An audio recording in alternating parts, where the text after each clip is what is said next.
Meghan Markle and Prince Harry's biography rumbled as critical flaw on page 1 exposed. Meghan Markle and Prince Harry's biography was released today, but there is a critical flaw on page 1. Finding Freedom is a biography of the Duke and Duchess of Sussex, written by royal authors Omid Scobie and Carolyn Durant.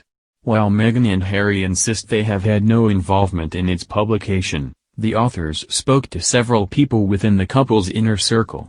The book kicks off with a famous quote attributed to Ralph Waldo Emerson: "Do not go where the path may lead, go instead where there is no path and leave a trail."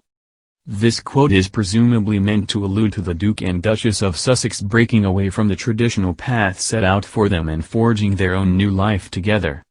However, there is actually no evidence that Emerson ever penned this phrase, and it is more likely a variation of a line from a poem written by Muriel Strode. Emerson was a philosopher and poet, who published a sizable body of work, but was best known for his essay Self-Reliance. However, the Daily Caller News Foundation searched a complete collection of his works, as well as his personal letters, for similar or matching phrases and found none that resembled this quote often attributed to him. A spokesperson for the Ralph Waldo Emerson Society reportedly said, "The quote does not appear in Emerson's works. It is a false attribution." Jeffrey Kramer, editor of the Portable Emerson, added, "It is definitely not an Emerson quotation, although it is attributed to him all over the internet. I haven't been able to track down its origin." Expert Ralph Key said in the quote verifier, "No source of this quotation has ever been found in Emerson's works." A similar phrase first appeared in literature in the 1903 poem Wind Wafted Wild Flowers by Muriel Strode, published in August 1903. The opening line of the poem is, "I will not follow where the path may lead, but I will go where there is no path, and I will leave a trail." Her statement was metaphorical, but an entertaining literal example of this advice appeared in the book Picturesque Canada, the Country as It Was and Is in 1882. When traveling with horse and wagons, it was best to avoid the primary trail when the rains fell, and readers were advised, "The best course then is to turn aside to the grass on the either hand, and make a new trail for yourself." The most famous version, however, is Robert Frost's 1916 The Road Not Taken, which finishes with the lines, "Two roads diverged in the woods and I took the one less traveled by. And that has made all the difference."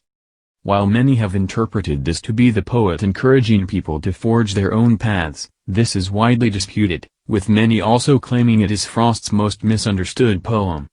For one thing, Frost never claimed the road less traveled was better, just that it is different, and some believe the poem expresses some irony regarding the idea. For another, while the road less traveled brought feelings of independence from what others have done, in truth, the traveler arrived at the same destination as he would have done had he taken the easier path. This implies that two ways of living often end up with the same result at the end, but one is more difficult and arduous than the other.